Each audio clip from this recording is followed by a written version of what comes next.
And like 50 always taught me that, be on time. I never missed a flight. This is my first time ever late. Right. And then when they came upstairs, you usually have your security here, so 50 Cent and Jay-Z moved through hip-hop on very different paths, and how those paths finally crossed again in a way nobody expected. For more than 25 years, 50 Cent and Jay-Z have existed in the same industry but played two very different games. One chose loud confrontation, open rivalry, and public reaction. The other chose silence, distance, and corporate control. For a long time, it looked like Jay-Z's approach won. He became the face of success, respect, and power. But 50 Cent never stopped watching, never stopped remembering, and never stopped talking. This story goes back to the late 1990s, when hip-hop was raw, competitive, and unforgiving. In 1999, 50 Cent released How to Rob, a song that jokingly named and threatened some of the biggest artists in the game. Jay-Z was one of them. Jay responded publicly at Summer Jam with a line that mocked 50's name and dismissed him.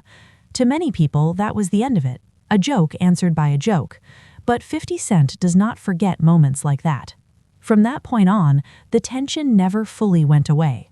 Even when they appeared on the same remix years later, the energy never felt friendly. It felt controlled, like two men standing close but watching each other carefully. While Jay-Z moved deeper into business, fashion, and executive power, 50 Cent stayed aggressive, public, and confrontational.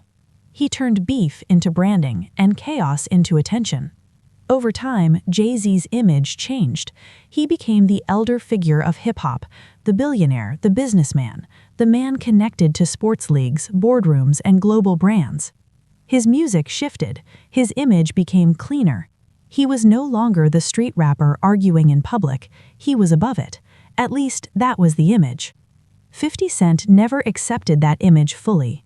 He often described Jay-Z as good business, not great artistry, not loyalty, not fearlessness, just business. In 50's world, that is not praise. It suggests calculation over honesty, distance over confrontation. And that difference in philosophy is the foundation of everything that followed. Fast forward to 2024, when a federal civil lawsuit was filed in New York. The lawsuit included serious allegations involving events from the year 2000. The claims were disturbing, emotional, and immediately attracted massive attention. Later, the complaint was amended to name Jay-Z as one of the figures involved. These were allegations, not convictions, and that distinction matters, but in the court of public opinion, the damage began instantly. This is where 50 Cent re-enters the story in a way that felt different. For years, people had dismissed his comments as trolling, but now his past statements suddenly looked like preparation. He had questioned Jay-Z's silence in interviews long before the allegations became public. He kept asking where Jay-Z was while other industry scandals unfolded. At the time, those questions seemed random. In hindsight, they looked strategic. 50 Cent did not accuse Jay-Z directly. Instead, he framed questions. He mocked timing. He pointed out behavior. When Jay-Z appeared publicly with his family at a movie premiere shortly after the allegations surfaced, 50 posted and joked about it. To some, it looked cruel. To others, it looked calculated. He was highlighting contrast, allegations on one side, family image on the other. This approach is important to understand. 50 Cent rarely presents himself as a judge. He presents himself as an observer. He uses humor, sarcasm, and exaggeration to guide people toward conclusions without stating them outright. That allows him to shape the conversation while avoiding direct claims. At the same time, 50 Cent was working on a documentary focused on misconduct in the entertainment industry. This added another layer. It suggested access, research, sources, preparation. While Jay-Z's team released formal statements and legal responses, 50 used social media, interviews, and memes to control attention. One of the key moments came when Jay-Z's statement challenged the accuser to file criminal charges. 50 Cent quickly pointed out what he believed was a flaw in that statement. Due to the statute of limitations, criminal charges for an alleged incident from the year 2000 would not be possible. To 50, this looked less like confidence and more like public relations strategy.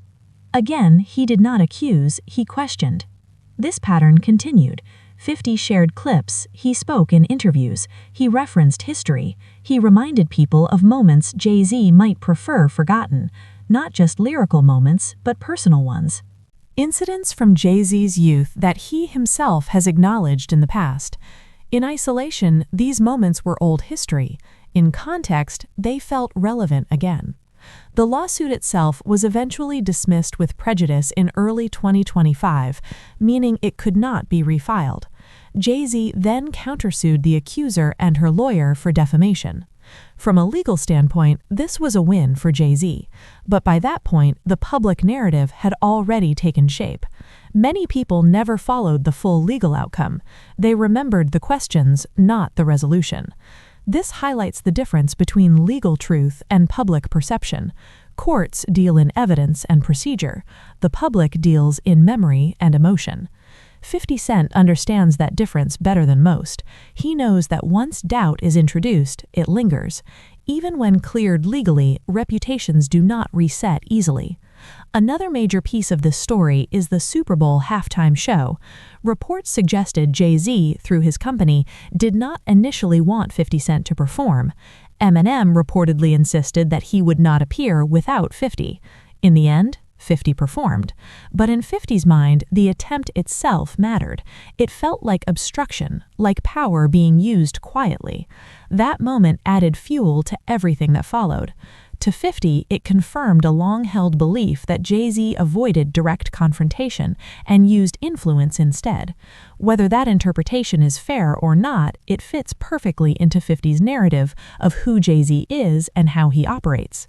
50 often contrasts himself with Jay-Z by pointing out that he handles conflict personally. He does not send others. He does not hide behind silence. He responds loudly, sometimes recklessly, but openly. In his view, that is authenticity. Jay-Z's silence, by contrast, reads as avoidance. 50 has also spoken about parties, invitations, and environments he chose to avoid. He claims the energy felt wrong, the vibes were off, and he stayed away. He positions himself as someone who saw warning signs early. Whether that is hindsight or truth is up for debate, but it is effective storytelling. Jay-Z, meanwhile, was photographed alongside many powerful and controversial figures over decades. Collaborations, events, public praise. In normal times, that is networking. In times of scandal, proximity becomes suspicion. 50 Cent understood this dynamic and leaned into it without making direct claims. This is why the word exposed feels powerful to audiences, even when nothing new is legally proven. Exposure does not always mean revealing hidden facts. Sometimes it means reframing existing ones, showing them from a different angle, reminding people of connections they forgot. At the heart of this story is a battle over legacy. Jay-Z's legacy is built on success, evolution, and respect. 50 Cent's legacy is built on survival, conflict, and visibility. Both are real, both are earned, but they clash. Jay-Z wants history to remember him as a builder. 50 Cent wants history to remember him as a truth teller. When scandals appear, those roles become weapons. It is also worth noting that 50 Cent benefits from chaos. Attention fuels his brand. Documentaries, shows, interviews, and posts all gain traction when controversy is high. Jay-Z benefits from stability. His businesses rely on trust, partnerships, and quiet power. When chaos enters the picture, Jay-Z's strategy becomes harder to maintain. That does not mean one is right and the other is wrong. It means they operate in different environments. Right now, the media environment favors noise over silence, memes over statements, questions over answers. As of now, Jay-Z remains legally cleared in this specific case, but the conversation around him has changed. 50 Cent helped change it by being loud, consistent, and present. He did not create the allegations, but he made sure no one ignored them. This is why people say 50 Cent played the long game, not by planning accusations, but by positioning himself as the narrator when something finally happened. He made sure the camera was on. He made sure the audience was paying attention. Whether you see that as manipulation or strategy depends on perspective. Some see it as petty. Others see it as brilliant. What cannot be denied is that it worked. This story is not finished. The documentary has not fully aired. Public opinion continues to shift. New information could emerge, or silence could return. But the dynamic between 50 Cent and Jay-Z has been permanently altered. In the end, this is less about one lawsuit and more about how power is challenged. Jay-Z built power quietly. 50 Cent attacks power loudly. When those two approaches collide, the result is messy, uncomfortable, and impossible to ignore. The question now is not whether Jay-Z survives legally. He likely will. The real question is whether his image remains untouched. And in an era where perception spreads faster than facts, that may be the hardest battle of all. Time will decide how this chapter is remembered, but one thing is certain: 50 Cent did not stumble into this moment. He waited for it, and when it came, he was ready to speak while others stayed quiet. As the story moves forward, it becomes clear that this situation is not just about one moment in time. It's about patterns, about how people move, how they react under pressure, and how they protect what they have built. For Jay-Z, silence has always been part of the strategy. For 50 Cent, noise has always been the weapon. After the lawsuit was dismissed, many expected the conversation to die down.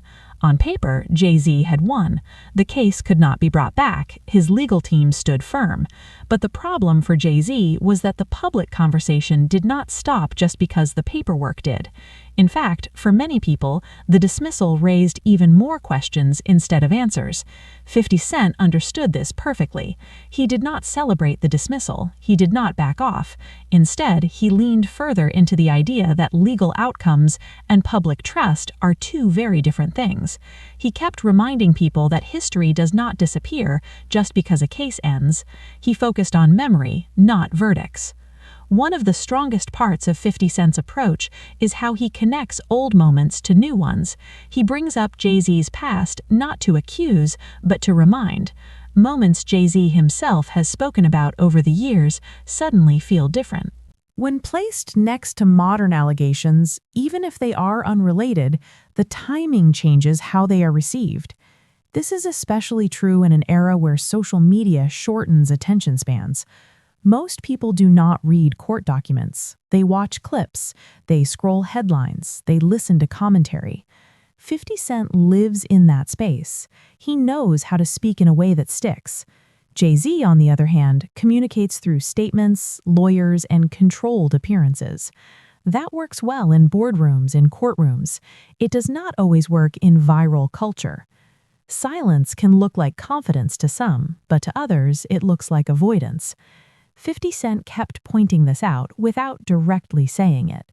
Every time he asked, "Where's Jay at?" he wasn't just asking a question. He was framing absence as suspicious. Even when Jay-Z appeared publicly, 50 framed those appearances as calculated.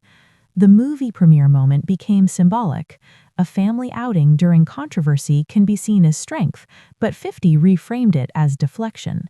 He suggested it was an image move, not a response.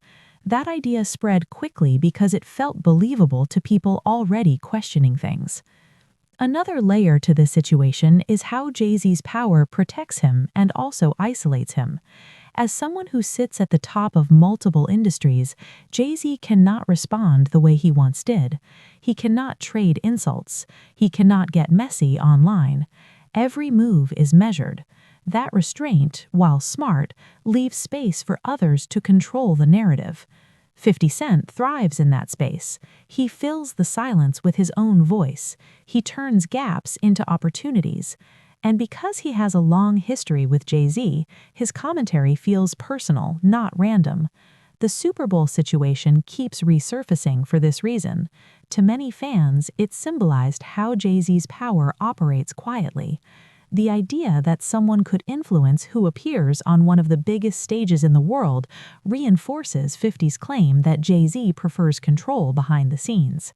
Even though 50 ultimately performed, the alleged attempt to block him stayed in his memory. In hip-hop culture, disrespect is never forgotten, and 50 has said many times that he remembers everything. This long memory is what makes people believe 50 played a long game, not by planning accusations, but by waiting for a moment when Jay-Z's image could be challenged without 50 needing to exaggerate or invent anything. All he had to do was comment. Another reason this situation feels heavy is because of Jay-Z's role as a symbol. He is not just an artist, he represents success, evolution, and legitimacy for hip-hop. Any crack in that image feels bigger than one person.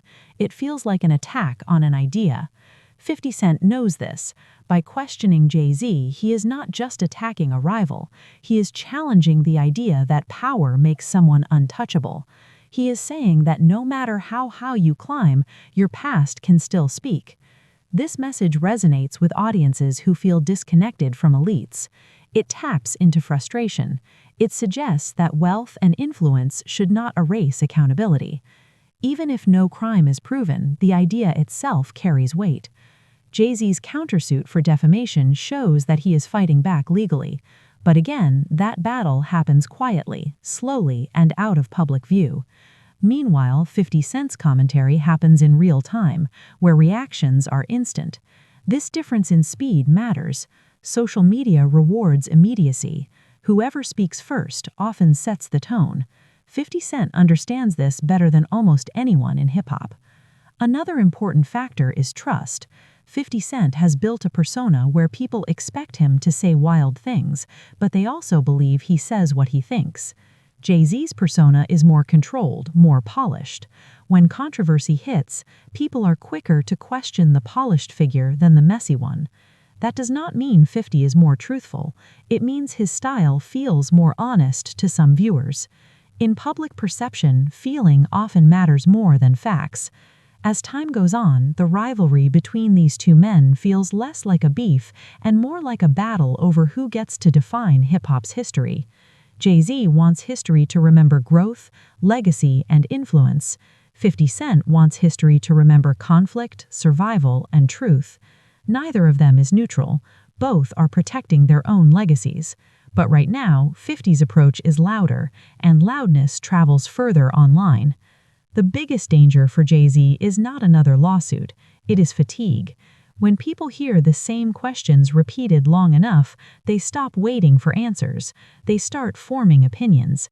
Even unfair opinions can stick. 50 Cent does not need everyone to believe him. He only needs people to keep talking. As long as the conversation continues, the doubt remains alive.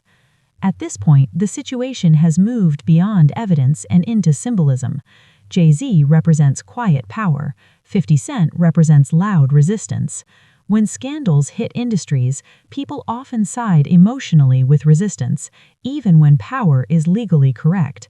This is why the phrase, "it's over," resonates so strongly, even if it is not literally true. It does not mean Jay-Z's career is finished. It means his image of being untouched has been damaged, and once that happens, it cannot be fully repaired. The coming months will matter. If the documentary releases and revisits these themes, the conversation will spike again. If new information appears about others in the industry, proximity will keep Jay-Z's name in discussions, even if he is not directly involved. Jay-Z's best option may be to continue staying quiet and letting time pass. 50 Cent's best option is to keep talking. Both are doing exactly that. In the end, this story shows how power works in modern culture. It is not just about money or legality, it's about who controls attention. Right now, 50 Cent controls attention. Whether that changes remains to be seen. But one thing is clear. This was not random. This was not accidental. This was the result of years of tension, memory, and positioning. And as long as 50 Cent is willing to speak, joke, and question, the story will stay alive. Because in the world of hip-hop, silence can protect you for a while, but noise is what decides how you are remembered.